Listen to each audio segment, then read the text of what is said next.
കഴിഞ്ഞ ദിവസം ഒരു ഇവന്റിൽ വെച്ചിട്ട് മമ്മൂട്ടി ഇന്ദ്രൻസിനെ കുറിച്ചും ഇന്ദ്രൻസിന്റെ ചില അഭിനയത്തെക്കുറിച്ചൊക്കെ പറഞ്ഞിരുന്നു. അപ്പോൾ ആ ഒരു സിനിമ മമ്മൂട്ടി പരാമർശിച്ച ആ ഒരു സിനിമ കുട്ടൻ്റെ ശിനിഗാമി എന്ന് പറഞ്ഞൊരു സിനിമയാണ്. അപ്പോൾ ആ ഒരു സിനിമ അധികം തിയേറ്ററിലൊന്നും ശ്രദ്ധിക്കപ്പെടാതെ പോയൊരു സിനിമയാണ്. അപ്പോൾ എല്ലാവരും ഒരു അത്ഭുതം എന്ന് പറഞ്ഞാൽ മമ്മൂട്ടി ആ ഒരു സിനിമ കണ്ടല്ലോ എന്നതിനെ കുറിച്ചാണ്. അപ്പോൾ ഇതുമായി ബന്ധപ്പെട്ടുള്ള കുറച്ച് കാര്യങ്ങളാണ് ഞാൻ നിങ്ങളോട് ഡിസ്കസ് ചെയ്യാൻ പോകുന്നത്. റഷീദ് പാറക്കൽ എന്ന് പറഞ്ഞൊരു സംവിധായകനാണ് ആ ഒരു സിനിമ സംവിധാനം ചെയ്തിട്ടുള്ളത്. ജാഫർ ഇടുക്കിയും ഇന്ദ്രൻസും ഒക്കെ അഭിനയിച്ചിട്ടൊരു സിനിമയാണ്. അതങ്ങനെ എന്താ പറയുക, തിയേറ്ററിൽ ശരിക്കും പറഞ്ഞാൽ വന്നും പോയതൊന്നും ആരും അറിഞ്ഞിട്ടില്ല. പക്ഷേ അതൊരു ചെറിയൊരു ബഡ്ജറ്റിലുള്ള ഒരു സിനിമയായിരുന്നു. അഷ്റഫ് പാലക്കൽ എന്ന് പറയുന്ന ഒരു നിർമ്മാതാവാണ് നിർമ്മിച്ചിട്ടുള്ളത്. അദ്ദേഹം നമുക്കറിയാം ഇപ്പോൾ മാജിക് മഷ്റൂം എന്ന് പറയുന്ന ഒരു സിനിമയും നിർമ്മിച്ചിട്ടുണ്ട്, അതിൽ അഭിനയിച്ചിട്ടുമുണ്ട്.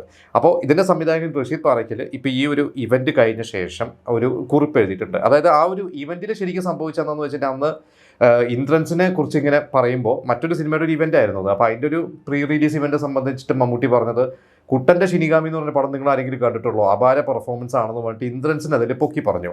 അപ്പോഴാണ് ഇതിൻ്റെ സംവിധായകൻ ഒരു കുറിപ്പിട്ടിട്ടുള്ളത്. അതായത് ഈ ഒരു സിനിമ പണ്ട് മമ്മൂട്ടി കണ്ടിട്ട് ജാഫർ ഇടുക്കിനെ വിളിക്കുകയോ അതോ ജാഫർ ഇടുക്കിയെ കാണുമ്പോഴെന്തോ പറഞ്ഞു, ഇങ്ങനെ ഗംഭീരമായിട്ട് ചെയ്തിട്ടുണ്ട്, ഇന്ദ്രൻസിനോട് കൂടി പറയണമെന്ന്. അപ്പോൾ പിന്നീട് ഇവർ ജാഫർ ഇടുക്കി ഇന്ദ്രൻസും അത് സംവിധായകനോട് പറഞ്ഞു. പക്ഷേ സംവിധായകൻ അന്ന് ഭയങ്കര സന്തോഷമായി. അതിനുശേഷം പിന്നീട് ഇന്ദ്രൻസിൻ്റെ അടുത്തൊരു കഥ പറയാൻ വേണ്ടിയിട്ട് ഇദ്ദേഹത്തിൻ്റെ ഒരു ടീമൊക്കെ ആയിട്ട് ഇന്ദ്രൻസ് വിളിച്ചിട്ട് എറണാകുളത്തൊരു ലൊക്കേഷനിൽ പോയി. അപ്പോൾ ചെന്ന് കഴിഞ്ഞപ്പോൾ അത് പാട്രിയോട്ട് എന്ന് പറയുന്ന ഒരു സിനിമയുടെ ലൊക്കേഷനായിരുന്നു. മമ്മൂട്ടി, മോഹൻലാലും, കുഞ്ചാക്കോനും ഫഹദൊക്കെ അഭിനയിക്കുന്ന മഹേഷ് നാരായണൻ്റെ സിനിമയുടെ ലൊക്കേഷനിലേക്കാണ് ഇന്ദ്രൻസ് ഇവരെ വിളിച്ചത്.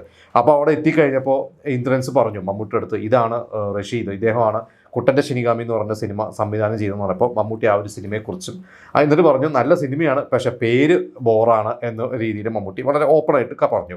ഇതേപോലെ തന്നെ എനിക്ക് തോന്നുന്നു ഇദ്ദേഹത്തിൻ്റെ കൂടെ വന്ന ഒരു വ്യക്തിയോടോ അതോ മറ്റേതൊരു സംവിധായകനെ കുറിച്ചും അദ്ദേഹത്തിൻ്റെ ഒരു സിനിമയെക്കുറിച്ചൊക്കെ പറഞ്ഞു. അപ്പോൾ ഇതാണ് ഇപ്പോൾ ഒരു ചർച്ചയിരിക്കുന്നത്. കാരണം മമ്മൂട്ടി പോലത്തെ ഒരു വലിയൊരു താരം, ഒരു സൂപ്പർ സ്റ്റാർ ഇവിടെ ഇറങ്ങുന്ന ചെറിയ സിനിമകൾ പോലും കാണുന്നുണ്ട് എന്ന് പറയുന്നത് ഒരു വലിയൊരു കാര്യം തന്നെയാണ്. അപ്പോൾ ഇത് ആദ്യമായിട്ടല്ല മമ്മൂട്ടിയെക്കുറിച്ചൊക്കെ ഇങ്ങനെ പറഞ്ഞത്. ഇതിന് മുമ്പ് ഇപ്പോൾ ഈ പേര് ടൈറ്റിൽ പോരാ എന്ന് പറഞ്ഞ പോലെ പണ്ട് ഇതുപോലെ തന്നെ ജയസൂര്യ ഒരിക്കൽ ലുക്ക ചുപ്പി എന്ന് പറയുന്ന ഒരു സിനിമ, അന്ന് ജയസൂര്യയും മുരളി ഗോപിയൊക്കെ അഭിനയിച്ചൊരു സിനിമയായിരുന്നു. ആ സിനിമയ്ക്ക് അന്ന് എനിക്ക് തോന്നുന്നു ജോജു ജോർജിനൊക്കെ അന്ന് സ്റ്റേറ്റ് അവാർഡ് കിട്ടിയിട്ടുണ്ട്, സ്പെഷ്യൽ ജൂറി അവാർഡ് കിട്ടിയിട്ടുണ്ട്. എനിക്ക് തോന്നുന്നു ജയസൂര്യയ്ക്കും ആ ഒരു സിനിമയ്ക്കും കൂടിയാണ് എനിക്ക് അപ്പോത്തിക്കിരി ഉൾപ്പെടെയുള്ള കുറച്ച് സിനിമകൾക്ക് കൂടി കിട്ടിയത്. അപ്പോൾ ഒരുപാട് തിയേറ്ററിൽ ഓടിയില്ലെങ്കിലും ഒരുപാട് അപ്രീസിയേഷൻ കിട്ടിയ, ഒരുപാട് അംഗീകാരങ്ങൾ കിട്ടിയ ഒരു സിനിമയായിരുന്നു ലുക്ക ചുപ്പി.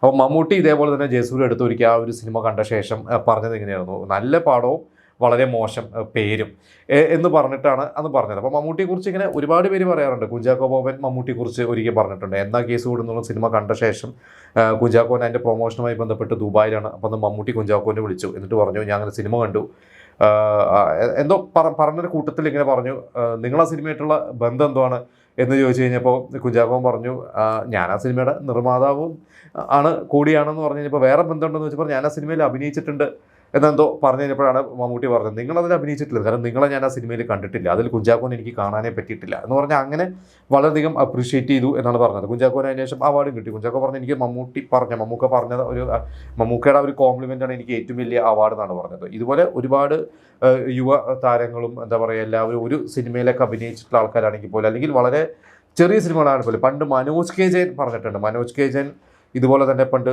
ഒരു ദൂരദർശനിൽ ഒരു സീരിയലിലാണ് അഭിനയം തുടങ്ങിയത്. അപ്പോൾ ആ ഒരു സീരിയലിലൊക്കെ അഭിനയിച്ചിരിക്കുന്ന സമയത്ത് ഇതിൻ്റെ ആ ഒരു സീരിയലിൻ്റെ അതോ വേറെ ഏതോ ഒരു പ്രൊജക്റ്റിൻ്റെ ഡബ്ബിങ്ങോ കാര്യങ്ങളോ എനിക്കൂടെ ആദ്യമായിട്ട് മനോജ് കെ ജയൻ ഒരു സിനിമയിൽ ആദ്യമായിട്ട് അഭിനയിച്ചിരുന്നു. എനിക്കൂടെ അലി അക്ബർ എന്ന് പറയുന്ന സംവിധായകനായിരുന്നു. അതിൻ്റെ ഒരു ഡബ്ബിങ് സമയത്ത് എന്തോ പോയപ്പോൾ മമ്മൂട്ടി അന്ന് അവിടെ ഡബ്ബിങ് സ്റ്റുഡിയോയിൽ മദ്രാസിൽ ഡബ് ചെയ്യാൻ വേണ്ടി വന്നു കഴിഞ്ഞപ്പോൾ മനോജ് കെ ജയൻ്റെ അടുത്തേക്ക് വെച്ചിട്ട് ചോദിച്ചു, നിങ്ങൾ ഇന്ന സിനിമയിൽ അഭിനയിക്കുന്ന നടനല്ലേ, ഞാൻ അല്ലെങ്കിൽ ഇന്ന സീരിയൽ ചെയ്തിട്ടുള്ള ആളല്ല, ഞാൻ ആ സീരിയൽ കണ്ടിട്ടുണ്ട് എന്ന് മമ്മൂട്ടി പറഞ്ഞു. അപ്പോൾ മനോജ് കെ ജയൻ പറഞ്ഞു, മനോജ് കെ ജയന് അത്ഭുതമായി, ഇങ്ങോട്ട് വളരെ കാര്യമായിട്ട് പറഞ്ഞല്ലോ. ശ്രീനിവാസൻ പറഞ്ഞിട്ട് ശ്രീനിവാസനെ ആദ്യമായിട്ട് മമ്മൂട്ടി മീറ്റ് ചെയ്യുമ്പോൾ മമ്മൂട്ടി വന്നിട്ട് അന്ന് ഈ പറഞ്ഞ മമ്മൂട്ടി അന്ന് സിനിമയിൽ അഭിനയിച്ച് തുടങ്ങിയിട്ടില്ല. അതായത് ശ്രീനിവാസൻ്റെ ഒരു സിനിമയിൽ അഭിനയിച്ച് മേള എന്ന് പറഞ്ഞ സിനിമയ്ക്ക് മുമ്പോ എന്തോ ആണ് വിൽക്കാനുള്ള സ്വപ്നങ്ങളിലാണെന്ന് തോന്നുന്നത്. അതിലാണ് ശ്രീനിവാസനും മമ്മൂട്ടി ആദ്യമായിട്ട് അഭിനയിക്കുന്നത്. അവിടെ നിന്ന് ആ വിൽക്കാനുള്ള സ്വപ്നങ്ങൾ അഭിനയിച്ച ശേഷമാണ് മേളയിലേക്ക് ശ്രീനിവാസൻ മമ്മൂട്ടിയെ സജസ്റ്റ് ചെയ്തത്. അപ്പോൾ അതിൻ്റെ സമയത്താണ് ശ്രീനിവാസൻ്റെ അടുത്ത് പോയിട്ട് മമ്മൂട്ടി, നിങ്ങൾ ഇന്ന ഒരു സിനിമയിൽ അഭിനയിച്ച ആളല്ലേ, നിങ്ങളുടെ വീട് ഇങ്ങനെയല്ല. അതായത് മലയാള സിനിമയിലെ എല്ലാവരെയും കുറിച്ചും മമ്മൂട്ടിക്കാർ, അതായത് മമ്മൂട്ടി അന്നും അതായത് സിനിമയിൽ വരുമ്പോൾ തന്നെ സിനിമയെക്കുറിച്ച് ഫോക്കസ്ഡ് ആണ്, സിനിമയെക്കുറിച്ച് അപ്ഡേറ്റഡ് ആണ് എന്ന് പറയുന്നതാണ് ഏറ്റവും വലിയൊരു കാര്യം. കാരണം ഓരോ സിനിമ ഷൂട്ട് തുടങ്ങുന്നതിന് മുമ്പും അല്ലെങ്കിൽ ഇപ്പോൾ ഷൂട്ട് നടന്നുകൊണ്ടിരിക്കുന്ന സിനിമയായാലും ഇറങ്ങുന്ന സിനിമയിൽ ഇപ്പോൾ ആട്ടം എന്ന് പറഞ്ഞ സിനിമ ഇറങ്ങിയ ശേഷം മമ്മൂട്ടി അതിൻ്റെ ഫിലിം മേക്കേഴ്സ്, അതിൻ്റെ ഫിലിം മേക്കറേയും എന്താ പറയുക അതിൻ്റെ ഡയറക്ടറേയും അതിൻ്റെ ക്രൂവിനെയൊക്കെ വിളിച്ച് വീട്ടിൽ വിളിച്ചതും ഒക്കെ നമ്മൾ കണ്ടിട്ടുണ്ട്. പണ്ട് രജനീകാന്തിനെ കുറിച്ച് നമ്മൾ ഇപ്പോഴും കേൾക്കാറുണ്ട്. രജനീകാന്ത് ഓരോ സിനിമയും കണ്ടിട്ട് ഇതുപോലെ അപ്ഡേറ്റ് ചെയ്യാറുണ്ട്. പൃഥ്വിരാജിൻ്റെ മൊഴി എന്ന് പറയുന്ന ഒരു സിനിമ കണ്ടിട്ട് രജനീകാന്ത് പൃഥ്വിരാജിനെ ഫോൺ വിളിച്ചിട്ട്, അതായത് അന്ന് പ്രകാശ് രാജിൻ്റെ അടുത്ത് നമ്പർ എടുത്തിട്ട് പൃഥ്വിരാജിൻ്റെ ഫോൺ വിളിച്ച് 10 മിനിറ്റ് സംസാരിച്ച സിനിമയെക്കുറിച്ച് എന്നാണ് പറയുന്നത്. അപ്പോൾ ഇത് നമ്മൾ മലയാളത്തിൽ കേൾക്കുന്നത് ഏറ്റവും കൂടുതൽ മമ്മൂട്ടിയെക്കുറിച്ചാണ്. അപ്പോൾ എന്തായാലും കുട്ടൻ്റെ ഷിനിഗാമി എന്ന് പറഞ്ഞ സിനിമയ്ക്ക് ഇപ്പോൾ ഒരു ബൂസ്റ്റ് കിട്ടിയിരിക്കുന്നത്. ആ സിനിമ എനിക്ക് കൊണ്ട് ഫ്ലവേഴ്സിൽ റിലീസ് ചെയ്തിരുന്നു. അതായത് ആ സിനിമ അത്യാവശ്യം ചെറിയൊരു ബഡ്ജറ്റ് ചെയ്ത സിനിമയാണ്. ആ ഒരു സിനിമ ഫ്ലവേഴ്സൊക്കെ എടുത്ത ശേഷം ലാഭമായി എന്നാണ് ഞാൻ അറിഞ്ഞത്. ആ ഒരു സംവിധായകൻ്റെ സിനിമകളൊന്നും പൊതുവെ പരാജയപ്പെട്ട സിനിമകളാണ് അദ്ദേഹത്തിൻ്റെ കൂടുതൽ. ആ നിർമ്മാതാവിൻ്റെ അഷ്റഫ് ഫലക്കി എന്ന് പറഞ്ഞ നിർമ്മാതാവിൻ്റെ സിനിമകളൊന്നും അധികം ഓടിയിട്ടില്ല. പക്ഷേ ഈ ഒരു സിനിമ കുട്ടൻ്റെ ഷിനിഗാമി അത്യാവശ്യം ഓടിയ ഒരു സിനിമയായിരുന്നു. അപ്പോൾ അത് മമ്മൂട്ടി കണ്ടു എന്ന് പറയുമ്പോൾ ഞാൻ ഒരു സിനിമയ്ക്ക് എന്തായാലും അതൊരു ബൂസ്റ്റ് തന്നെയാണ്.